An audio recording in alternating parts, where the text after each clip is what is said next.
you know what Spurs are about at this moment in time. They're counter-attacking. They've got obviously trying to get Harry Kane to kind of come as a false nine and get the flying wingers off. That they're always going to give you the ball and let you have it, a false pretense that you're in control, and that's what they did for the goals. They counter-attacked. Don't get me wrong, the goals were unbelievable finishes, but the essence of what they were doing was letting you think that you've got the ball, play well, as you say, got loads of crosses in. But did you really feel that Arsenal were going to score from a cross?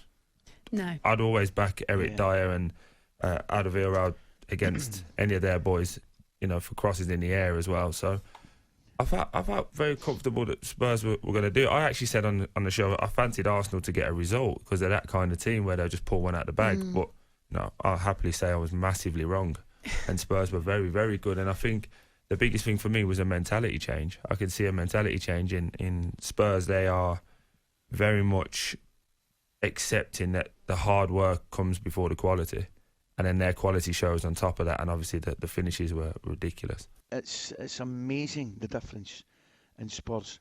Man City, clean sheet. Chelsea, clean sheet. Arsenal, clean sheet. And we're probably going into the conversation about some people are now saying they're not that easy in the eye, which may be the case. But I'll ask you, I'll flip it and ask you, would you rather your team played well and get beat in a derby game like that, or are you like most of the, let's be honest about it, most of the fans, particularly in a derby game, couldn't give two hoots about how your team plays, you just want to win your derby game? Yeah. That's where Spurs are at this moment in time. Yeah. Their fans must be absolutely delighted. I would have thought. Now, it would be interesting if you do get one or two Spurs fans maybe coming on later, we're taking calls saying that they're not happy with the style of play. This would be interesting.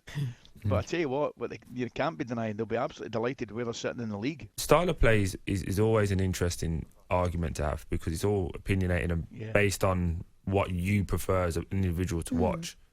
I like the way that they played. When Son's going forward for that goal, that's two passes and they're at you, and he scored a worldie in the top corner. That's very good football.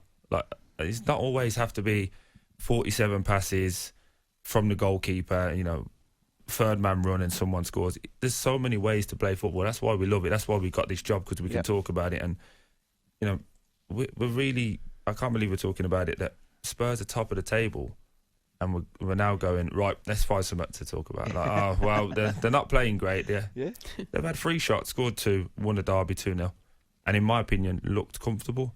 I know again the stats will say that Arsenal played well and crosses and all these different things, but they looked comfortable within the game. My eye test told me that they were very comfortable. Why are Spurs contenders with a difference this time, do you think, Danny? And they are. Well, they've got a winner as their manager, someone who's been there, done it, knows what it takes. He's very good at assessing a group of players and working out a way to play that suits to win games. Grahamson has talked eloquently, actually, about the fact that it was effective and pragmatic, although he didn't like it, and understood as a manager himself why he does it. They are very, very well organised. They enjoy defending together. They've got a really good shape and discipline.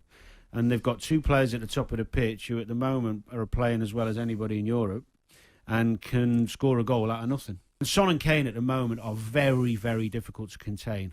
Anybody playing Tottenham at the moment. I still think they're too reliant on Kane. I think again, and also what you're going to... But title contenders? If they keep everybody fit, they could, but I think highly unlikely still. The most telling thing for me post the match was Jose Mourinho's commentary about, well, there was an observation about Tottenham didn't do much in the second half, and his observation, we didn't have to. No. We were winning 2-0. It's not incumbent. I'm paraphrasing, but it's not incumbent upon us to do anything. Correct. We've won the game, right? Correct. And I think that tells you everything you need to know about proper football management. Obviously I listened to the Sky guys sitting there piling in on how Tottenham played, but no one having a single ounce of the courage of their convictions to put it to Jose Mourinho. But I look at it and say, Tottenham are in the business of winning. They were in the business of winning the moment they recruited Mourinho. The only contentious issue was how Mourinho was going to get on with the culture of Tottenham Hotspur, how he was going to get on with the expectation of how they play or want to play, and how he was going to get on with Daniel Levy. Now, at this moment in time, there's no issues with him and Daniel Levy because he gets Gareth Bale when he wants Gareth Bale coming in at £300,000 or £400,000 a week. He's got a playing squad that's working for him. He's got a group of players that are buying into him. So what at this moment in time that the football isn't quite exactly where it needs to be? This is a Tottenham side that looks like it means business and looks like it's got substance and looks like it's got depth. It's not a 5-second, rush that gives you this sort of feeling of irresistible play. It's a side that teams are beginning to look at and go, this is difficult to play against this lot. There is an art in defending. And together. The Italians have done it forever, haven't they? No, but I'm talking. I mean, I was part of a Fulham team that exceeded expectations, especially on that European run, playing many teams that had better personnel than us.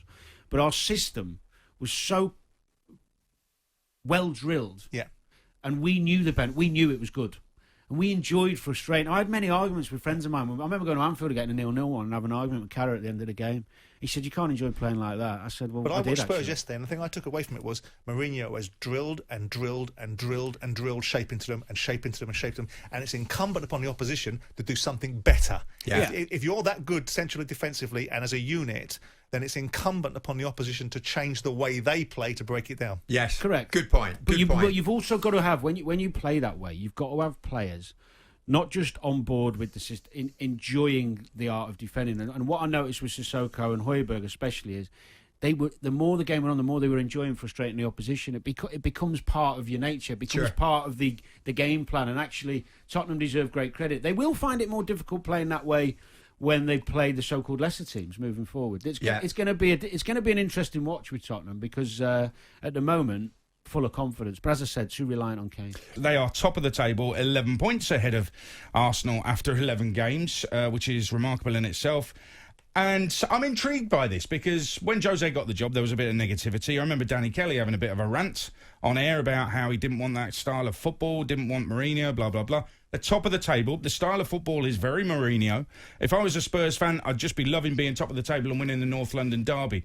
Are any of them sticking to that? And they're absolutely allowed to change your minds? Are you just loving? Forget the style of play. They've been doing that for years with no reward. I'll take this all day long. Is that how you'll feel now? But do you know when you say style of play? And I totally get where you're coming from because it is. Like I said, yesterday was just an absolutely lesson in it. Yeah. Really, let's be honest. But they're scoring goals, Abe. Look at the goals they're banging in. So how can it be boring football when they're banging in goals left, right, centre? Well, they're the third top scorers in the league or something. They admire. Spurs fans historically admire players who are good on the ball. Can you imagine? Like Arsenal are doing? Looking good on the ball and not winning. Hang on a sec. Forget Arsenal for a sec. That's not in this conversation.